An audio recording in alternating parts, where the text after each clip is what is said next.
Your Majesties, Your Royal Highnesses, distinguished participants, it's a great honor to be here.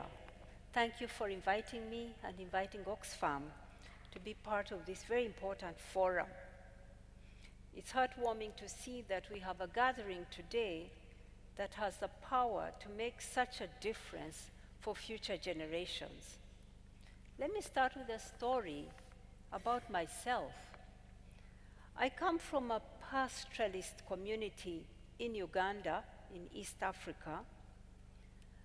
The very day I was born, my father had to go to his farm to see his cows.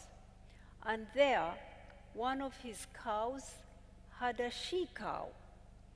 He was very happy. He celebrated. The same day, he was coming back home and passed by the hospital. And there, he found his wife, who had given birth to me, a second girl.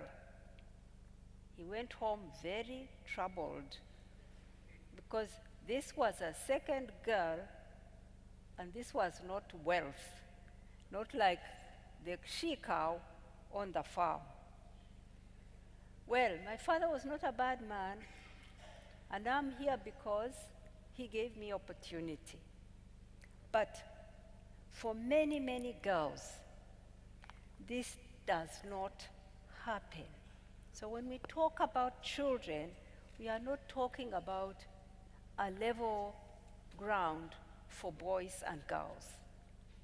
In fact, because of the culture of son preference, girls around the world start their lives unequally, and then they live through a lifetime of this inequality all the way to their graves. I was lucky when it came to getting an education because my father was a school teacher.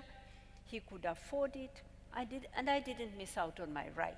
That's why I'm here leading a global organization like Oxfam. So this gender inequality is just a start. It is linked to economic inequality, which I will return to.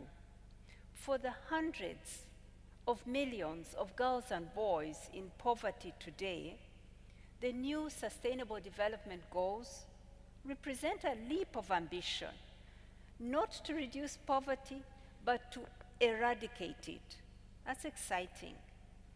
Governments launched the SDGs with a big promise to leave no one behind. Is this possible? We think yes, but only if we are to tackle those two twin pillars of economic inequality and gender inequality.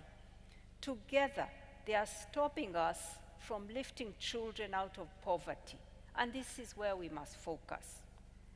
Economic inequality means that a child born poor in a very unequal country today will most probably grow up to be poor, have children who will be poor, and die poor. It is the great social immobilizer. And it doesn't act alone. As the IMF pointed out recently, gender inequality and economic inequality are both causes and consequences of one another. This doesn't have to be the case. There are many enablers to reduce these inequalities and lift all children out of poverty. Let me give you two. First, universal public services, particularly health and education, that are free to all children at point of use and that are of good quality. These provide the basic capability for children to grow up and be active, productive citizens who can benefit then from economic opportunity. This is so relevant today. One of the big messages from the SDGs is for companies and governments to work together on development. We welcome this, but with caution, especially when it comes to public services, or when public finance, taxpayers' money, is being leveraged by the private sector. There's a danger here. The model of partnership between governments and private sector is too often flawed, and it doesn't work for the poorest children for whom markets don't reach. I'll give you an example of Lesotho, one of the poorest and most unequal countries in the world, hit by HIV/AIDS. A public-private partnership to deliver a major new hospital in the city has left the Ministry of Health locked into an 18-year contract. Already, that contract consumes more than half of Lesotho's entire health budget. This is a diversion of scarce public funds from primary health care services in the rural areas where there's great need and where 3/4 of the population live. So I get concerned also when quality becomes synonymous with private delivery of education.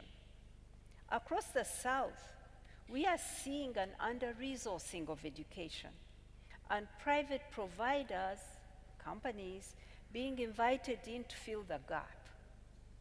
This is creating a deeply stratified education system where the rich are relying on quality private education.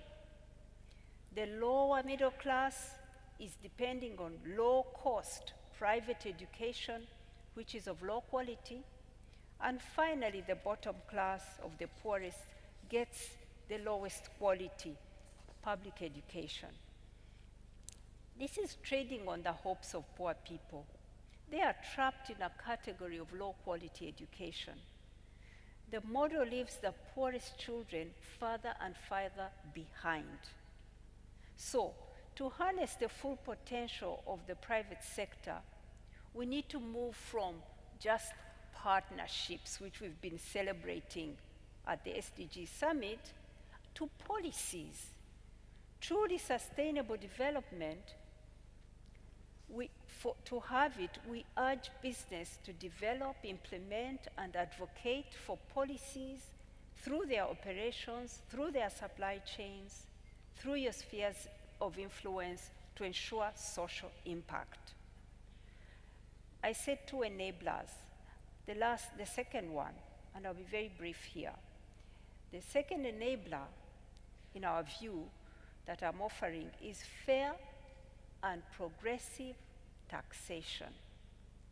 The poorest children need their governments to have the resources to deliver on their basic public services. I believe that the biggest contribution companies can make to children is to pay their fair share of taxes in countries where they work and break this habit of harmful tax competition. At Oxfam, we are calling for a long overdue global tax reform, as well as closing tax loopholes. We are calling for progressive taxation within countries as well. Companies, come with us and support this.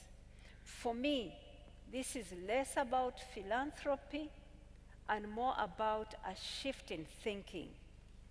Companies and governments have to respect the links between the fiscal policies, inequality, and human rights. This is the way to make progress on children's rights. So then we can get to that point where no child is left behind. We can do it with companies.